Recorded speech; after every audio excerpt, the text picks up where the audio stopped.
ಕಳೆದ ನವಂಬರ್ನಲ್ಲಿ ಇದಕ್ಕೆ ನಾವು ಬಯೋಶಮನವನ್ನು ಹೊಡೆದಾಗಿತ್ತು. ಒಳ್ಳೆ ಗ್ರೀನಿಶ್ ಆಗಿ ಚಂದ ಗರಿಗಳು ಒಳ್ಳೆ ಬಂದಿದ್ದಾವೆ.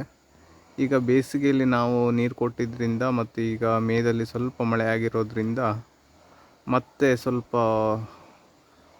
ಎಲೆ ಚುಕ್ಕೆ ಥರ ಸ್ಟಾರ್ಟಿಂಗಲ್ಲಿರುವಂಥ ಗರಿಗಳು ಸ್ವಲ್ಪ ಹಳದಿ ಆಗಿದ್ದಾವೆ. ಈಗ ಮತ್ತೆ ನಾವುಗಳಿಗೆ ಬಯೋಶಮನವನ್ನೇ ಸಿಂಪಡಣೆಯನ್ನು ಮಾಡಬೇಕು ಮತ್ತು ಕೊಳೆ ರೋಗಕ್ಕೂ ಕೂಡ ಅದನ್ನೇ ಮುಂಜಾಗ್ರತೆಯಾಗಿ ಹೊಡಿಬೇಕು ಅಂತ ಅಂದ್ಕೊಂಡಿದ್ದೇವೆ.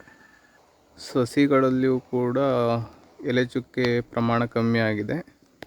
ಎಲ್ಲವೂ ಕೂಡ ಗ್ರೀನಿಶ್ ಆಗಿ ಒಳ್ಳೆ ಆರೋಗ್ಯವಂತವಾಗಿ ಕಾಣ್ತಾ ಇದ್ದಾವೆ.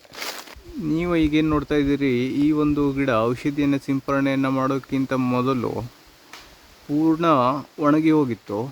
ಸ್ಟಾರ್ಟಿಂಗ್ನಲ್ಲಿ ಎರಡು ಗರ್ತಿರೋದನ್ನು ಕಾಣ್ತೀರಿ. ಔಷಧಿಯನ್ನು ಸಿಂಪಡಣೆಯನ್ನು ಮಾಡಿದ ನಂತರ ಇದುವರೆಗೆ ಸುಧಾರಿಸಿಕೊಂಡು ಈ ಒಂದು ಸಿಂಗಾರ ಬರುವಂಥ ಜಾಗ ಅಲ್ಲಿ ದಪ್ಪ ಆಗಿ ಮತ್ತು ಮೇಲ್ಗಡೆ ಹೊಸ ಆಗಿರ್ತಕ್ಕಂಥ ಆರೋಗ್ಯಯುತವಾಗಿರ್ತಕ್ಕಂಥ ಗರಿಗಳು ಬಂದಿರೋದನ್ನು ನೀವು ಗಮನಿಸ್ಬೋದು.